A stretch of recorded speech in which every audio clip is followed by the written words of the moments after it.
আজ বাতাসে ভেসে আসছে এক অন্যরকম সুর। একটু ভালোবাসা, একটু নস্টালজিয়া, একটু মন ভালো করার গল্প। চিজি আইসক্রিম আর ভেলভেট কেকের মিষ্টি মিশ্রণে আজ তৈরি হয়েছে পোলার রেড ভেলভেট আইসক্রিম, যেন স্বাদের ভেতরে লুকানো একটা স্মৃতি। আর এই স্মৃতির মতোই আজকের দিনটা, কারণ আজ আমার গায়ে হলুদ। ছোটবেলা থেকেই যে স্বপ্ন আমি লুকিয়ে লুকিয়ে দেখতাম, আজ সেটা বাস্তব। হাসির ভেতরে একটু কান্না, আর আনন্দের ভেতরে হারিয়ে যাওয়া হাজার অনুভূতি। আজ শুধু একটা অনুষ্ঠান না, আজ একটা গল্প, যেটা আমি সারা জীবন মনে রাখব। আমার গায়ে হলুদ। কত স্বপ্ন ছিল এই দিনটাকে ঘিরে, হাসি, গান, নাচ, ছবি, আর কত কি। আমি ভেবেছিলাম এই দিনটা হবে শুধু আনন্দের, কিন্তু আজ আমি হাসতে পারছি না, কারণ ভেতরে জমে আছে রাগ, দুঃখ আর অদ্ভুত একটা কষ্ট। কেন জানেন? একজন ছেলের জন্য। আপনারা নিশ্চয়ই ভাবছেন, কে সেই ছেলে? চলুন আজ আপনাদের সাথে তার পরিচয় করিয়ে দিই।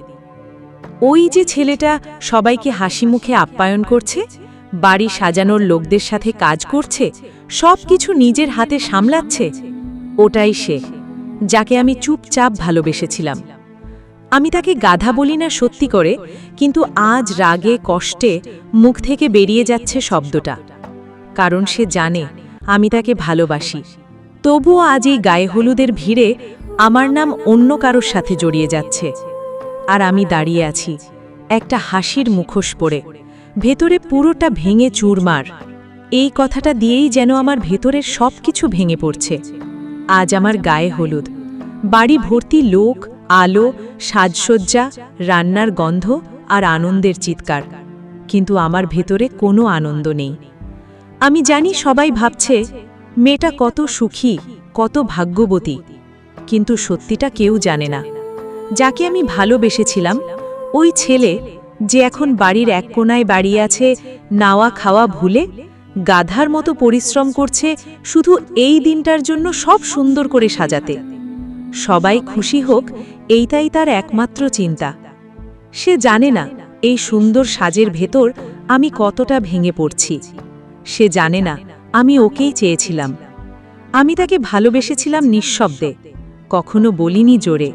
কিন্তু আজ যখন অন্য কারোর সাথে আমার বিয়ের আয়োজন চলছে, তখন আমার হাসিটা যেন জোর করে লাগানো একটা মুখোশ।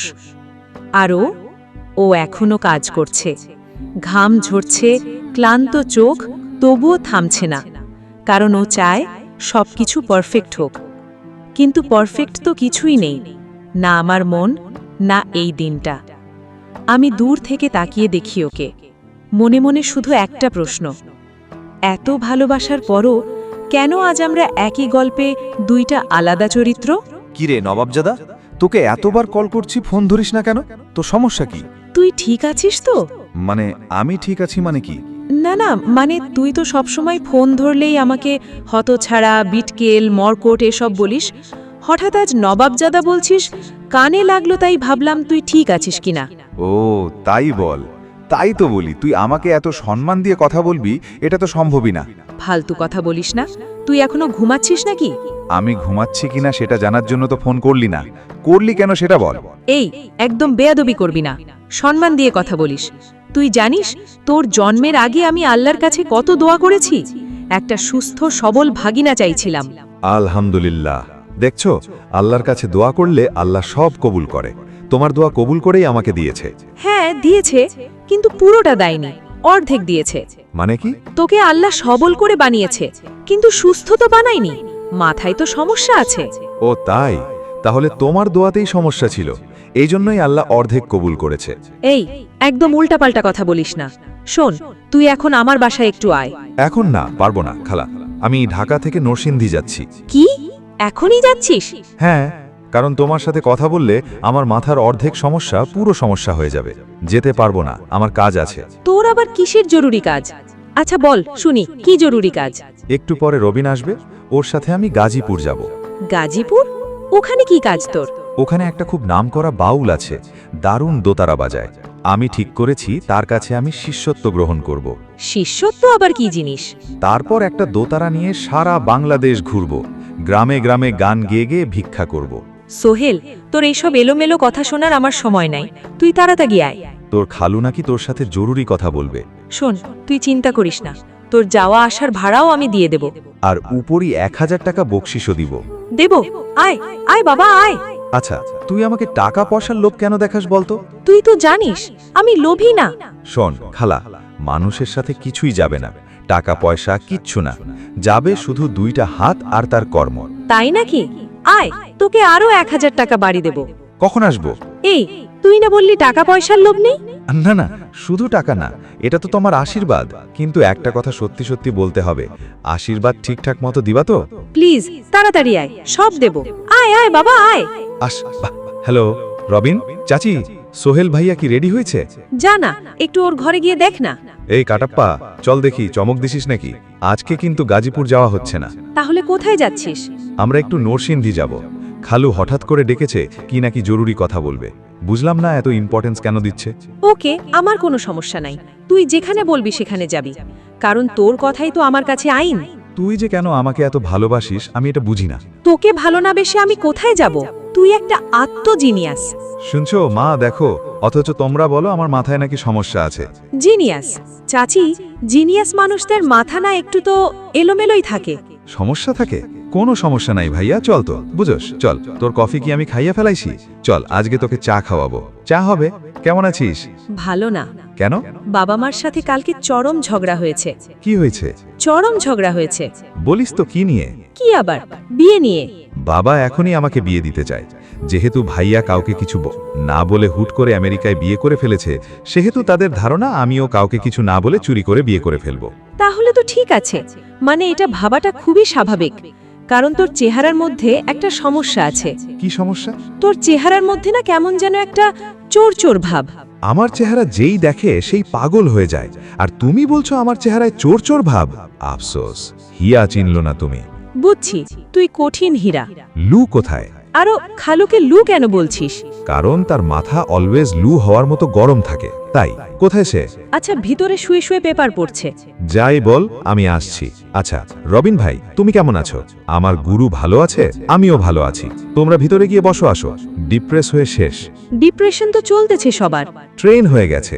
খালু কেমন আছেন? বেয়াদবি করবি না, আগে সালাম দে, তারপর প্রশ্ন কর। সরি খালু, আসসালামু আলাইকুম। এখন জিজ্ঞাসা কর কেমন আছি। কেমন আছেন খালু? ভালো নাই। কেন? এটা আগে তোমারে নিয়ে তোমার খালার সাথে ঝগড়া হলো। আমাকে নিয়ে? আমাকে কেন খালু? কারণ তোমার খালার ধারণা তুমি অসাধারণ মেধাবী এবং বিচক্ষণ একটা ছেলে। বলেন কি খালু? কিন্তু খালু তো সারাক্ষণ আমাকে বকাঝকার মধ্যেই রাখে। ওটা চরম আদর থেকে বকাঝকা করে তোকে। তোর সম্পর্কে ওনার একটা উচ্চ ধারণা আছে। উনি মনে করেন তোর মধ্যে একটা আধ্যাত্মিক ক্ষমতা আছে। আমার ধারণা তুমি একটা গুড ফর নাথিং টাইপের চরম ফালতু ছেলে। শোন, এই ধারণাটা শুধু আমার একার না, আমাদের আত্মীয় স্বজনের সবারই একই ধারণা। তুই কি জানিস সেটা? জানি খালু, হ্যাঁ, কিন্তু আসলে খালু আমি তো ফালতু টাইপের ছেলে না। সবাই আমাকে শুধু শুধু অবমূল্যায়ন করছে। তোমাকে একটুও অবমূল্যায়ন করে না কেউ। আসলে তুই খুবই একটা ফালতু আর খবিশ টাইপের ছেলে, না হলে সারাক্ষণ মানুষটা এরকম কবদ্ধ ক্রিয়ে বেড়ায়। কোথায় কবর দিলাম খালু? কাকে দিলাম? কাকে দিস না দিস, এই যে তোর চাচা সারাক্ষণ তোর সাথে ঘোরে, চমৎকার একটা ছেলে ছিল, কিন্তু কোনো কাজকর্ম ভবিষ্যৎ কিচ্ছু নাই। কেমন একটা মেধাবী ছেলে ছিল, চমৎকার রেজাল্ট ছিল, কি হলো এখন? তুই যদি আমার ছেলে হতি জানিস কি করতাম? ঘাড় ধাক্কা দিয়ে ঘর থেকে বের করে দিতাম। যাই হোক, তোকে যে জন্য ডাকছি, এই যে আমাদের রিনা, তার কয়েকটা বিয়ের প্রস্তাব এসছে। আমরা চাই এদের মধ্যে যে কোনো একজনের সাথে রিনার বিয়ে হোক। রিনা তো খুবই ভালো সিদ্ধান্ত খালু, অতি উত্তম। কিন্তু সমস্যা হলো রিনা এই মুহূর্তে বিয়ে করতে রাজি হচ্ছে না। আর তোমার খালার ধারণা তুমি যে কোনো মানুষের সাথে কথা বলে তাকে সম্মোহিত করতে পারো।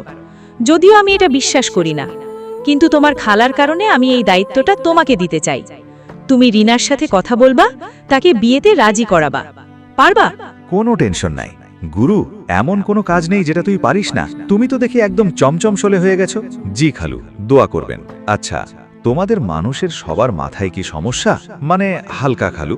যাই হোক, তোমারে আমি 2টা দায়িত্ব দিতেছি। 1, রিনাজি বিয়েতে রাজি করাবা। 2, ওর কোনো পছন্দের ছেলে আছে কিনা সেটা জানবা। পারবা? খালু আপনি কোনো টেনশন করবেন না, আপনার কাজ হয়ে যাবে। আমি এখনই যাচ্ছি। গুজ করার দরকার নাই। তুমি তো আবার টাকা পয়সা ছাড়া কোনো কাজ করো না। এখন বল, এই কাজের জন্য কত টাকা দিতে হবে? না মানে ওই যে তেলের দামটা বেড়ে গেছে তো, তাই 5,000 টাকা দিলেই হবে। নর্মালি আমরা আরো বেশি নেই, কিন্তু আপনি তো খালু তাই স্পেশাল ছাড়, তাই 10,000 টাকাই নিতে হয়। তুমি কি ম্যানেজারের চাকরি নিছো? জি, দোয়া করব। লুডো খেলিস? সোহেল ভাইয়া শোনো, আমাকে কোনো উল্টাপাল্টা যুক্তি দিবা না। আমি এখন বিয়ে করব। তুমি আমাকে যাই বলো, আমি এখন বিয়ে করব। আমি তো তোকে বিয়ে করতে বলিনি। এটা তোকে কে বলল? আমি দরজার আড়ালে দাঁড়িয়ে তোমার আর বাবার সব কথা শুনছি। দেখছো, আমি সাথে সাথে বলছি তো, ওর চেহারার মধ্যে একটা চোর চোর ভাব। সব কথা আড়ালে দাঁড়িয়ে শুনে ফেলিস। যাই হোক, শুনে যেহেতু ফেলছিস, তাহলে শোন। খালু আমাকে বলছে আমি যদি তোকে বিয়েতে রাজি করাতে পারি তাহলে খালু আমাকে 5,000 টাকা দেবে, বুঝিস? এখন তুই বিয়েতে সম্মতি দে, তাহলে টাকাটা আমি পাবো। তুমি আমাকে 5,000 টাকার জন্য রাজি করাতে এসেছো? জন্য এখন আমাকে বিয়ে করতে হবে। আরে না না, তোকে বিয়ে করতে হবে এই কথা তোকে আমি বলেছি।